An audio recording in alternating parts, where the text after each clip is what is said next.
presentation is just a dynamic duo who's going to speak to us about our workforce needs for those people who are working in career technical education and want to be in the cannabis industry.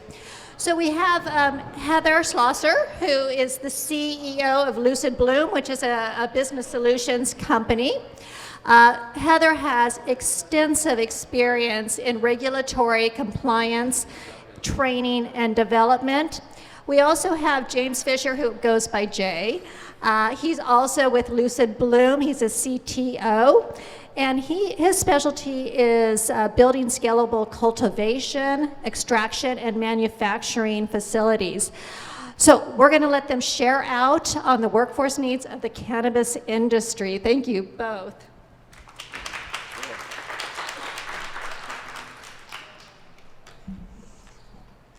Everything's going to slide. All right, perfect. No, thank you again for that intro.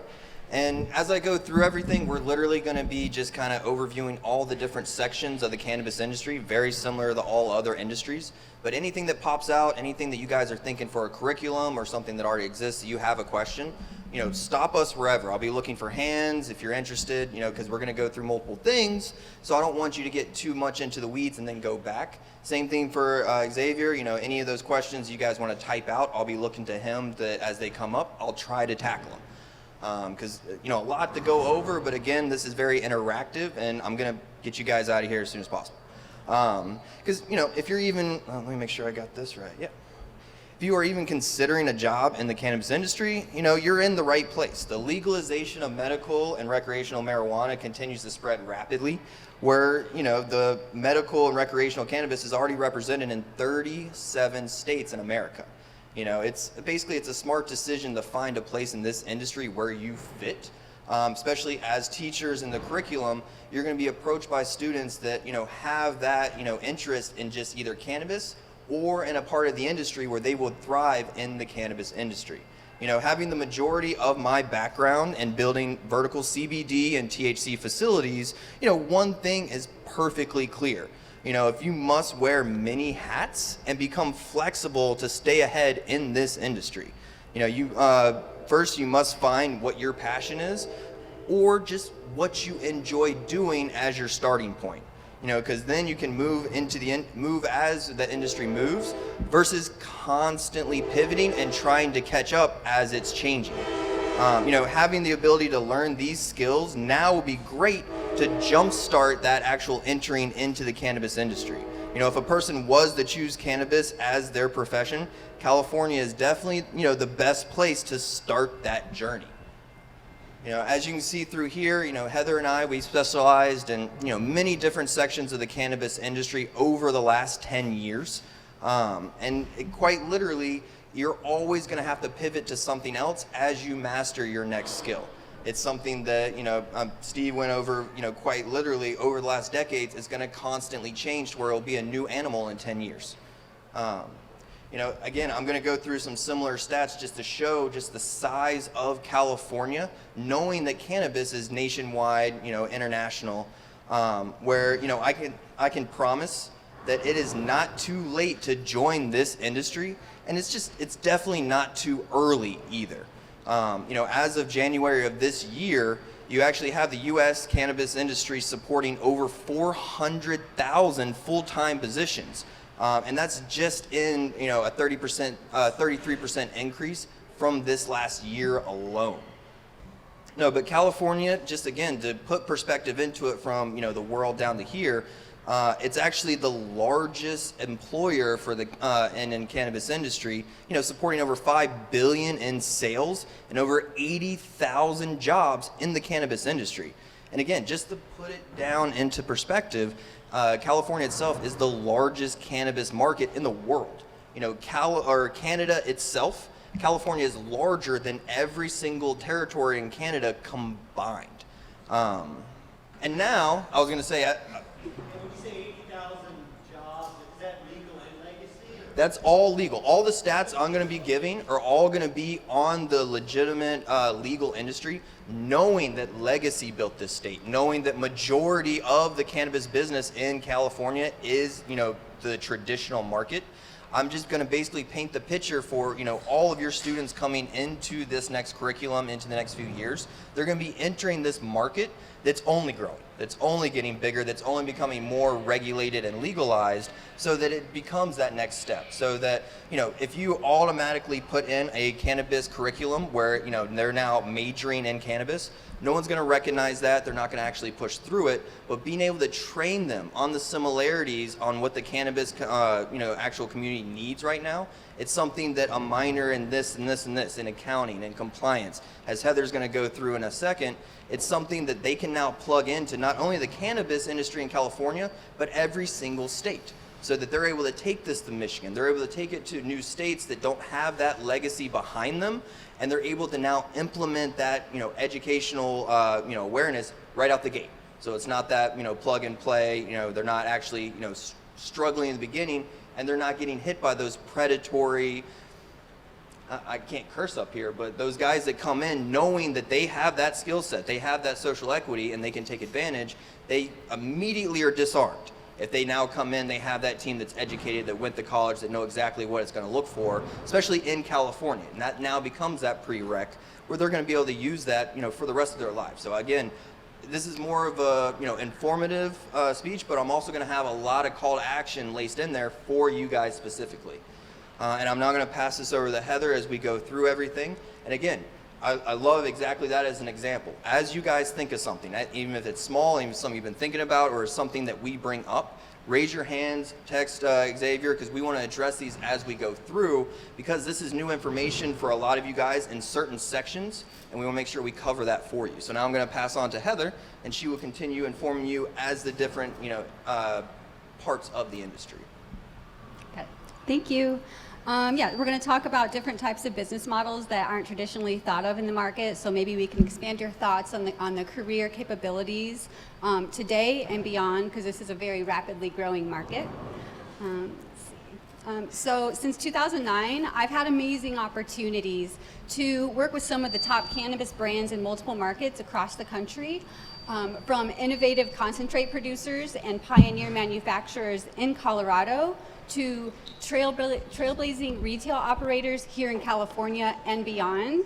I feel lucky to have hired over 350 new leaders into the Colorado market. It awarded me firsthand experience to really learn how so many careers outside of cannabis translate so seamlessly into the cannabis industry.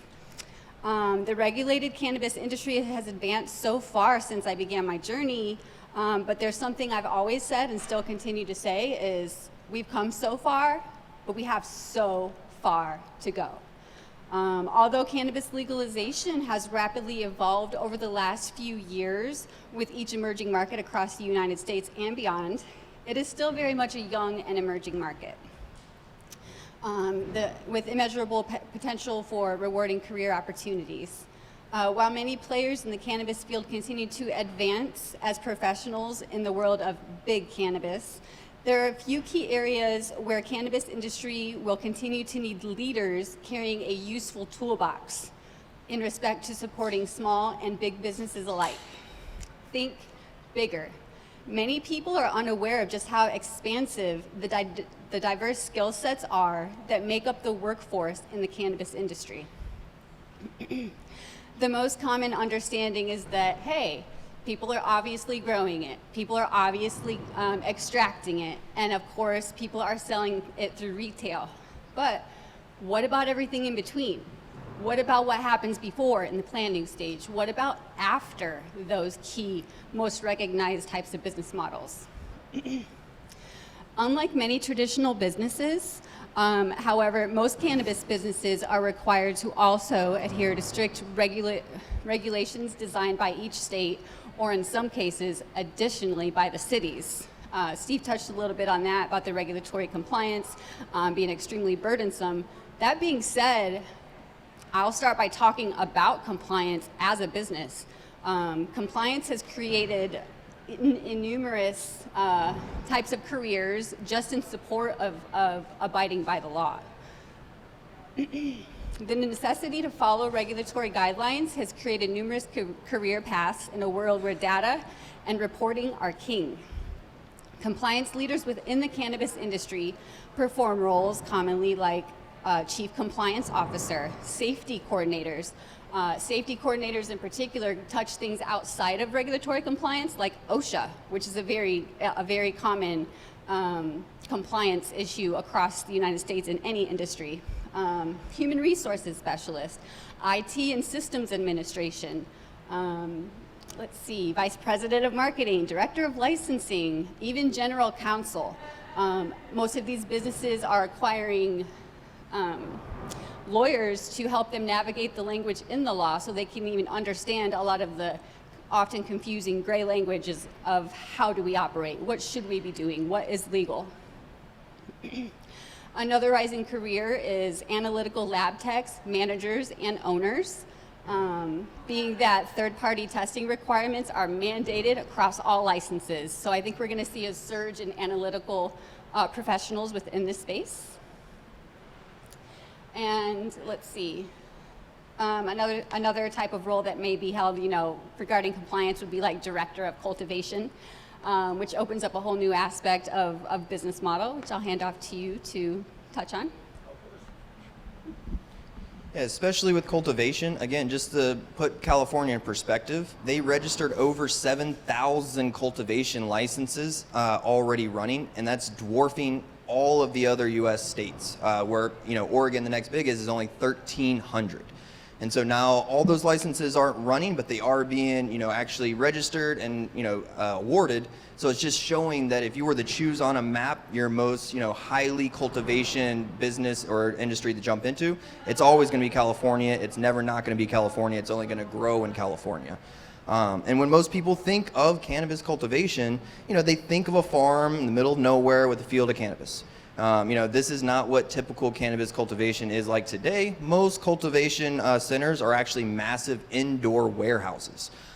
This actually allows for more controlled and regulated growing processes. However, it also allows the facility to keep each step separate, creating a variety of just cultivation positions for each step as that in that growing process, from seed to germination to harvest to trimming, everything that plant's going to need to get that starting material, we now can cut that up and specialize so that each and every one of them are now going to be trained ahead of time. Especially with indoor cultivation, and at each level, you must have the skills and capacity to deal with these new problems that arise every season and every single harvest. They can range from bugs and pest mitigation to supply issues seasonally. In each level of this cultivation, a person must have a combination of passion, problem solving, team player, and most importantly, emotional resilience. So as you're going through these students, you're seeing those, different, associations, push them that way. And if you don't, get them out. Because it's one of those things that, if they don't have that emotional resilience, that flexibility to really go with the season, it's not something that they're going to be able to keep that quality going for. And most importantly, they're not going to have that passion. And once that material is actually harvested, it can now be extracted and concentrated just to create the majority of products that the public is consuming.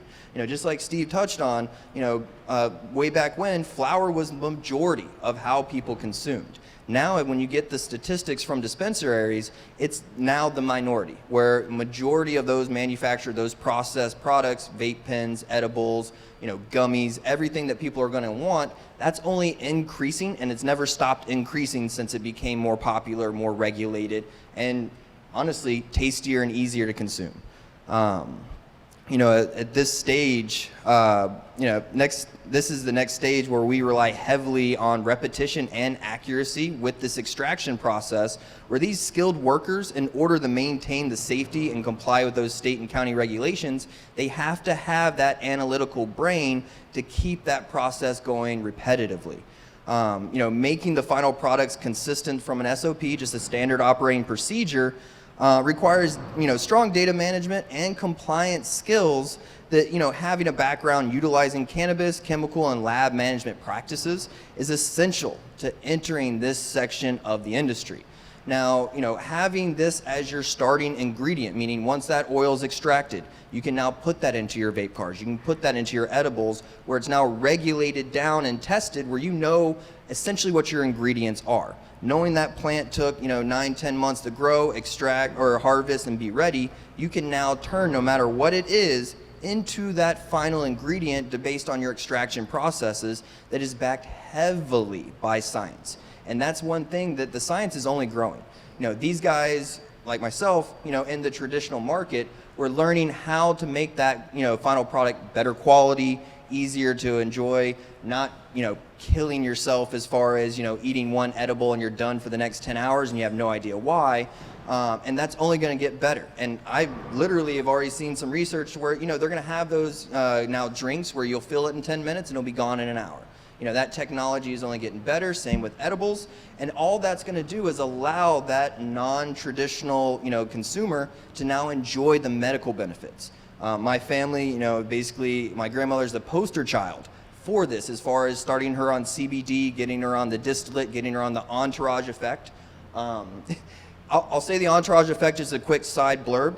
It's basically, instead of using an isolate, like I'm only taking CBD or I'm only taking THC, you're taking the oil that contains all of those cannabinoids, where now there's this, we'll call it a mythical science that says that's why you feel better. I can't tell you why that 1% of that cannabinoid is better because it's in there, but without it, you don't feel those effects. As we bring that science and that actual, educational background behind it, we now can get that research, actually be able to bring that in, because again, going into my next and favorite section is that R&D, that research and development. It's one of my favorites because you simply get to improve and change the very way cannabis can be consumed to fit that final user. I was talking with guys in the crowd earlier that senior citizens, that aspect is only growing, which is the craziest part, because there's no education backing it, which means they're talking to their friends. They're talking to people in the industry that are now having them try it. They have the results and now they're spreading it. So it's almost like a guerrilla marketing that's starting now, but once the industry is backing that and we're now making that 65 and over specific cannabis medical product, that we're really going to see those effects go across. And in my opinion, that's when the legislation is going to start changing, because now those voters are the ones that are calling for that change, because now they can't access it as freely as they want. They go to another county, they go to another state, they visit a friend, they can't access that same medicine because it's not as freely available. Why? Because they're not allowing it at a state level, and they know they can change that. It's something that I always get excited about, knowing that once the people that are in charge see that they need it, that they want to use it, and they want to have it available, it's going to change. It's just going to be a snail's pace, because they don't see that benefit in it, most importantly, and they're not going to see that money in it yet. So we're actually working backwards. And just another part of this process that presents plenty of job opportunities is the testing labs. All the cannabis must be tested for microbes, solvents, pesticides, and other potentially harmful substances at a state licensed cannabis laboratory before it can even be sold as flower or even turned into oils.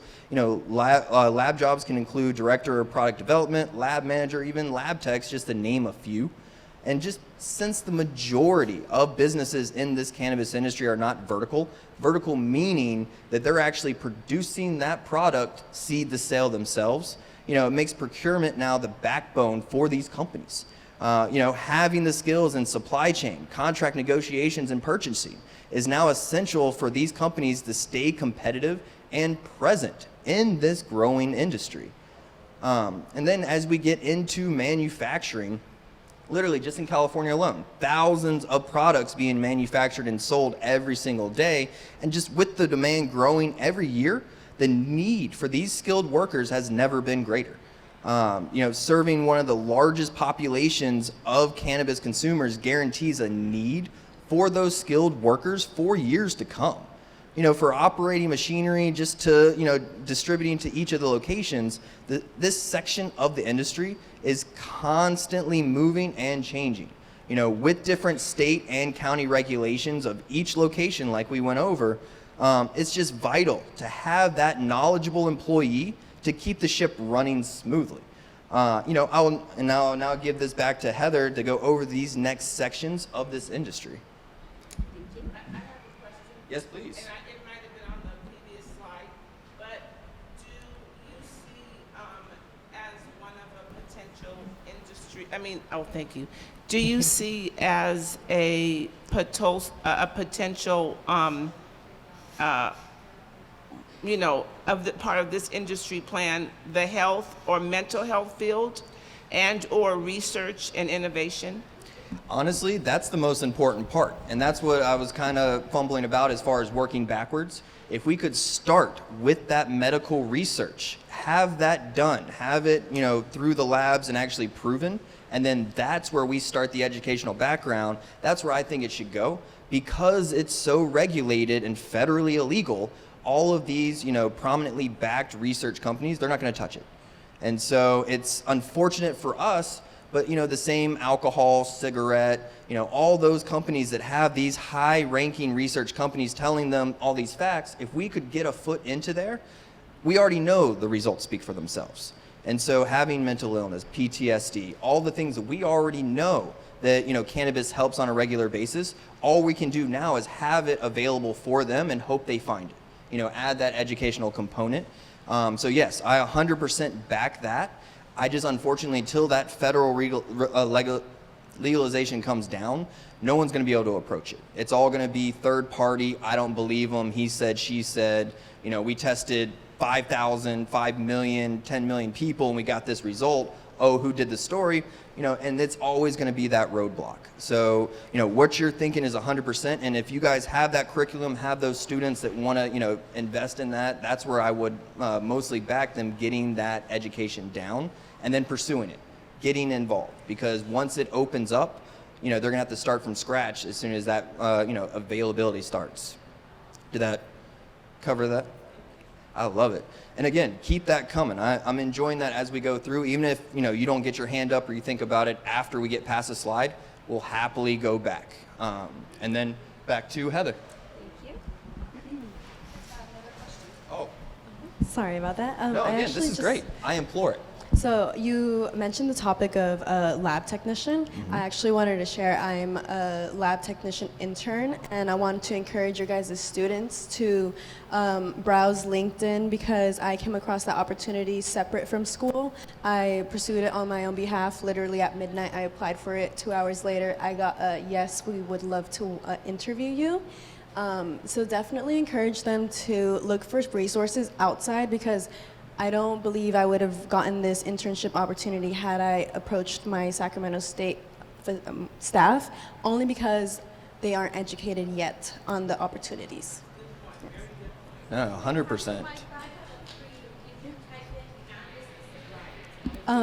So on my search for LinkedIn, I have been typing in cannabis specific, and a big part of that is my current professor has been supportive over that, and I think that's another big point I would like to share with you guys is be vocal about it because a lot of us are scared to who we can approach. And with her opening her arms to me, I'm now here. That's awesome. Good job. Give her a Yes. Her name is Dr. Begg. She's an exercise physiologist and she does research, and she is the one who I've been bothering to be like, if I go to grad school, I would love for you to be the advisor on my cannabis research. Yeah.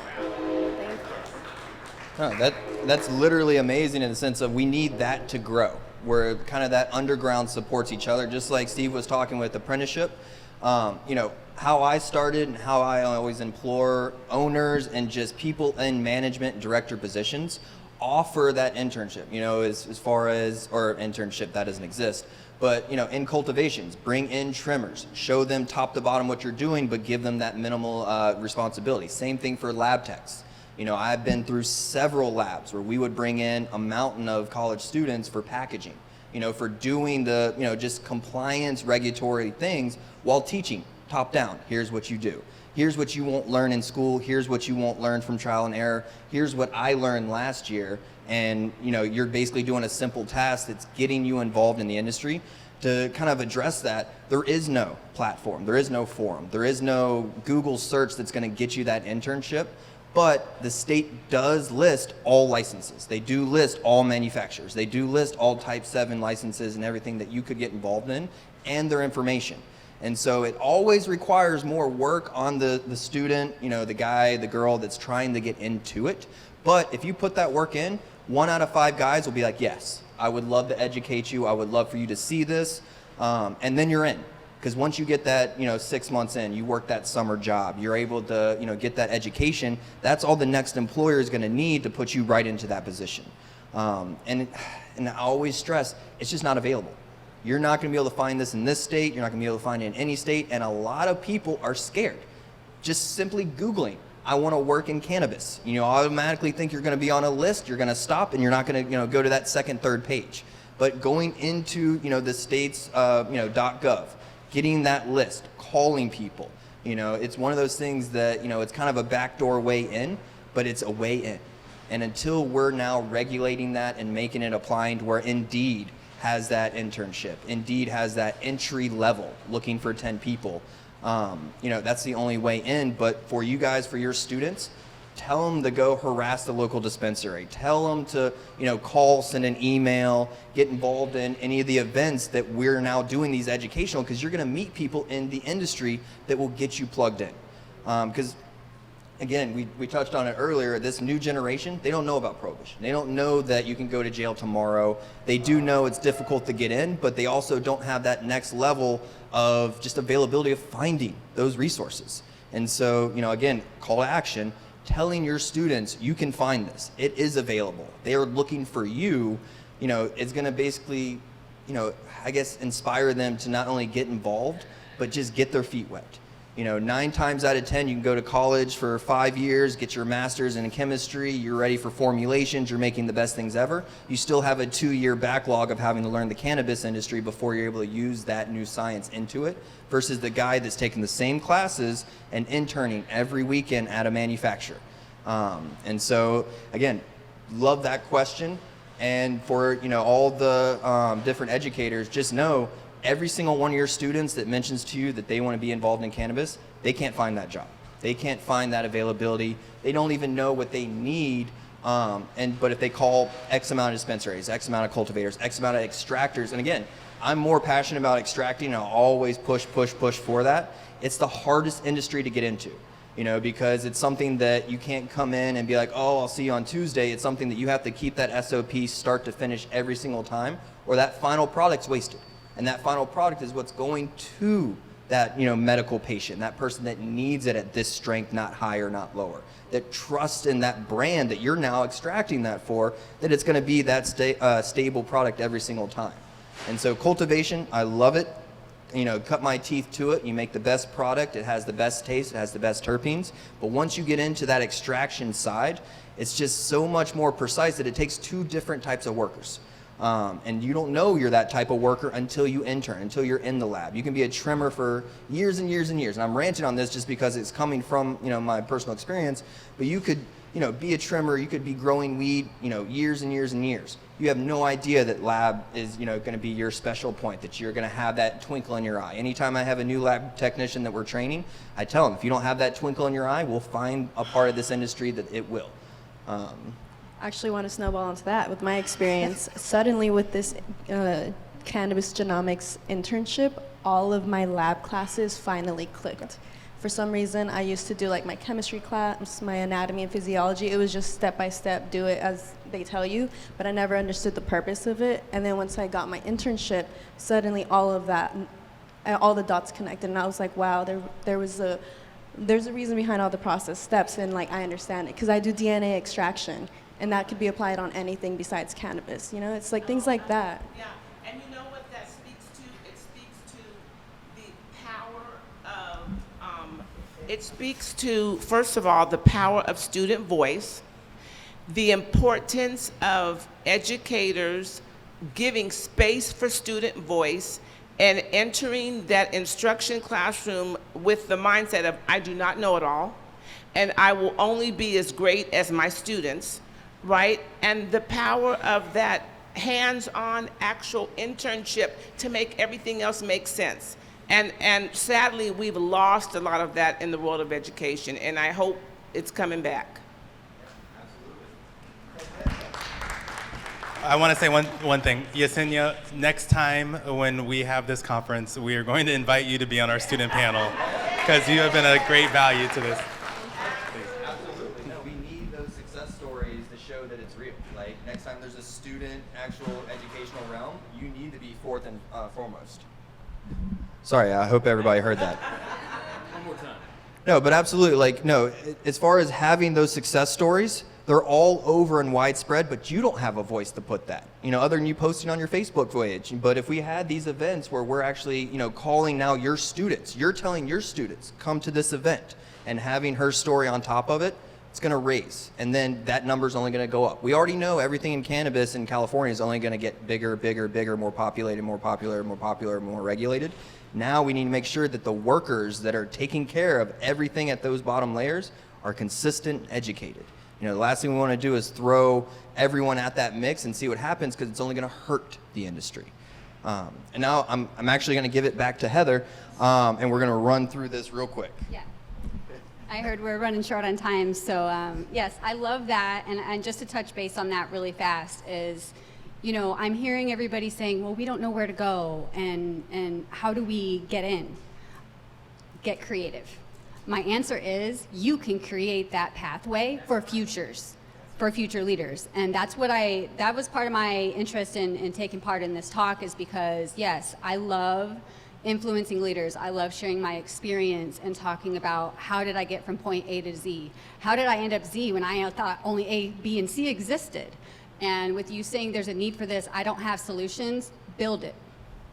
So be thinking outside of the box in that way, and hopefully, by the end of our talk here, everybody's mind is opened a little bit as to what does it mean to be in the cannabis business. It's not just acquiring a typical license, it's also the numerous ancillary businesses that can sprout from creative people who are hungry and extremely interested in the passion of this plant, the medicine, and the future of big business as a whole.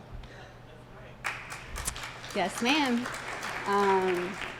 Yes, so we have a few things to go through here still, like retail and wholesale. Retail is perhaps one of the most recognized operator types in the business, but also one of the most misunderstood. I feel like a lot of people don't really understand the power in team, knowledge, and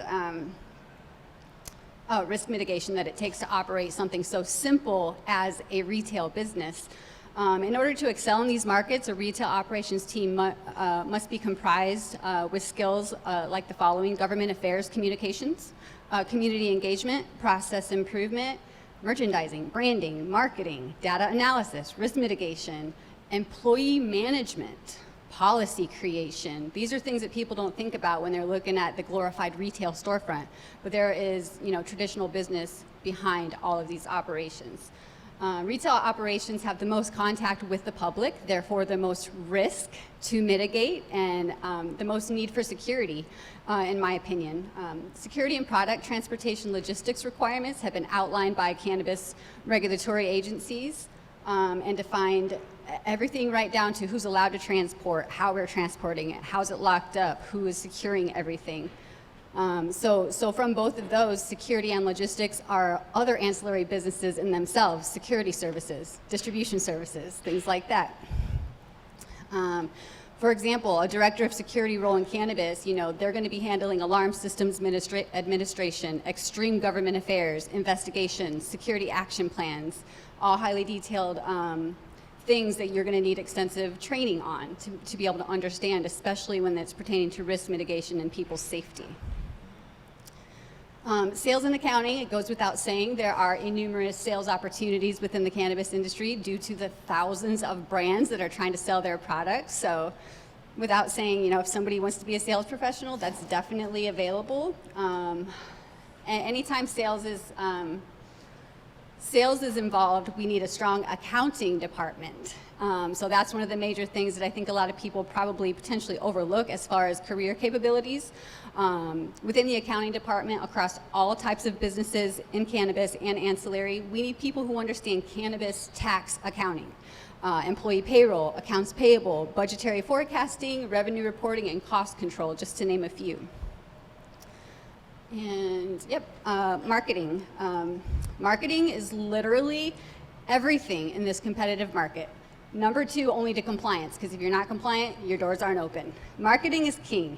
Marketing has created many opportunities within cannabis for skilled leaders, doing everything from graphic design, brand strategy, journalism, content generation, web development. These people are extremely busy. Marketing is a booming market for cannabis right now. Trying to speed it up here. Human resources and admin. Entire businesses have already been formed just to service the cannabis industry from a human resources aspect, especially recruiting and development. And I think that goes along with creating a platform people might feel comfortable with approaching, which is a whole nother business to market and get out there, but it is available. Let's see. Government affairs, we touched on that. Everything is a government affair in cannabis. Everything you do, say, touch is a government affair. So get used to speaking to government officials, dealing with inspections, answering questions, and reporting everything that goes on. And then lastly, I have ancillary businesses. The possibilities are endless.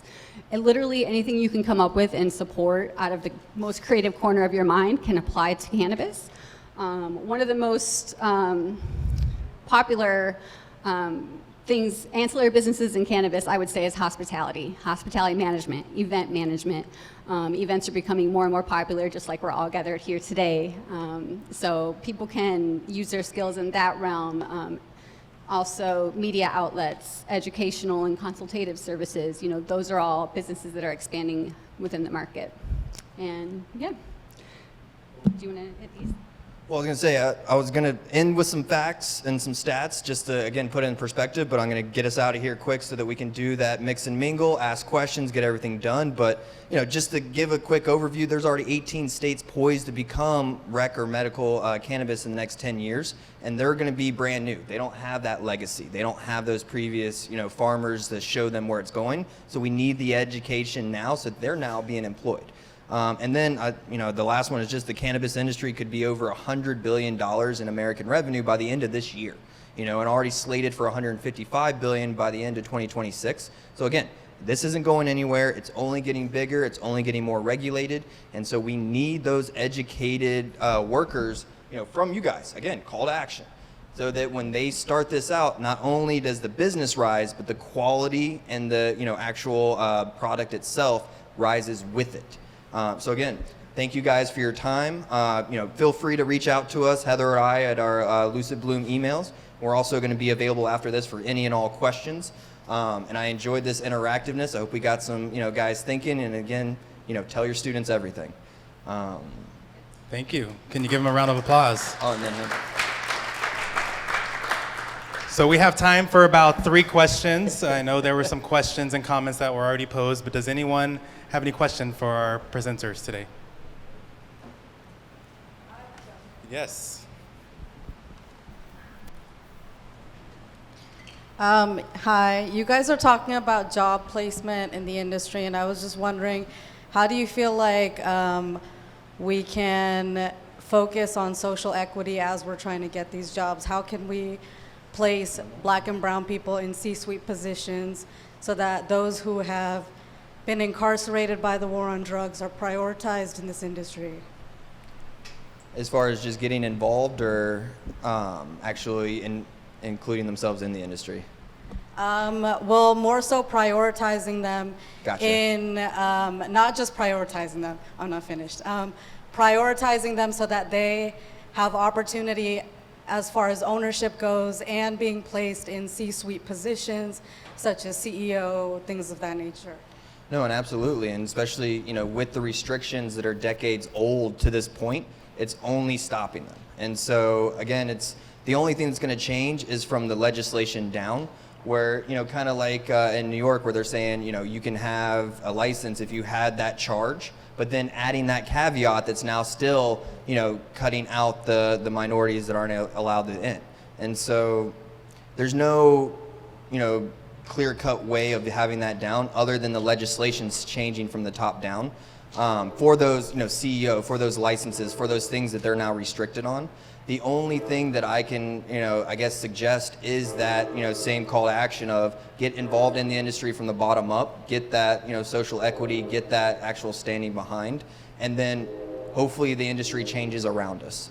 Because right now it is unfair. Right now it's not going in the right direction, and the only thing that's going to change that is from the top down.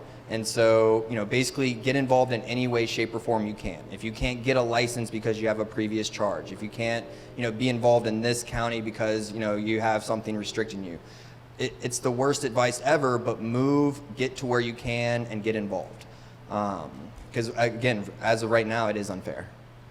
I hope that answers your question. I'm not, yeah, that might be better. I'll just touch a little bit on my perspective of that to expand on it. Is just to get involved. Start setting the standards. Start being extremely loud about what you want and demanding about the leaders you're creating, because nobody's listening. Nobody's looking for you. You have to be loud, be above the noise, develop standards that stand out in a crowd, and be undeniable. I wish I had a static list for you to follow, but unfortunately, it's just so convoluted that we have to scream at the top of our lungs for what we deserve. And we have to put people who are passionate and capable in front of these roles to help push this forward. And everybody deserves a place here. And there's plenty of room and enough pie for everybody. Right. And also let your politicians know. Let your city council, your city government, it's election year, let them know. Go, find their constituents, find out who their reps are, and let them know as well. And maybe that's something we develop within the curriculum, is teaching people how to lobby, how to speak to the government, because there's power in numbers for sure. And too many passionate people are quiet because they're insecure. They don't know where to go, but they have all this dynamic passion to make positive change. And maybe that does become part of a curriculum, teaching people how to knock down these doors and get results. I'm going to get on my soapbox for a second. So you all are here as advocates to this work. You are the pioneers that this industry needs to be able to get our community college system to respond to the needs of the legal cannabis industry. It starts with you. It starts with you at the end of the day. You already have the students in your classrooms. You already serve Black and brown students, and you already have programs designed for reentry students, justice impacted students. All we need to do now is bridge that gap. And that's why we're here today. We have rules within the community college system that allow us to bend curriculum a little bit. We can change 20% of our curriculum, and we can add modules without it having to go through curriculum committee process. So there are things that we can do right now that really influence the outlook for the student that we want to impact. So just think about that as you go back to your classrooms. And I guarantee you, if you raise your hand, if you have your students raise your hand in their classroom and say, do you want to work in the cannabis industry? Probably 30, 40, up to 50% of them will say, sure, if I can figure that out, I definitely want to. So think about that as you go back to your classrooms. We have time for one more question, last question. This is not a question, sorry.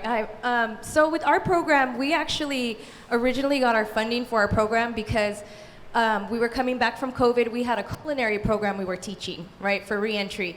And I was teaching that, and then all of a sudden our funding got cut because the labor union was like, why are you teaching more students when we have a whole workforce that's out of work? So we had to pivot the idea and then ask for funds for it with our supervisor, and that's basically how we started asking. We have a huge need for Black and brown people that need these jobs, whether it's entry level, whether it's entrepreneurship, and we need training. And so thank God for Joshua Arce. He approved it and got us the funding. So that was what, our process. And I'm gonna give a plug for her. I see these flyers here. We're gonna make this public information. We have Chef Layla here, yes. and she has a program, and she wants to help our students. So grab a flyer from her, come talk to her during the networking hour, because we have programs that exist. We just really need to connect the dots and make it happen. Okay, I'm off my soapbox. I'm going to hand it back to my colleague, Audrey. I love your soapbox. Jay and Heather, thank you so much for sharing your time with us. It's been fabulous.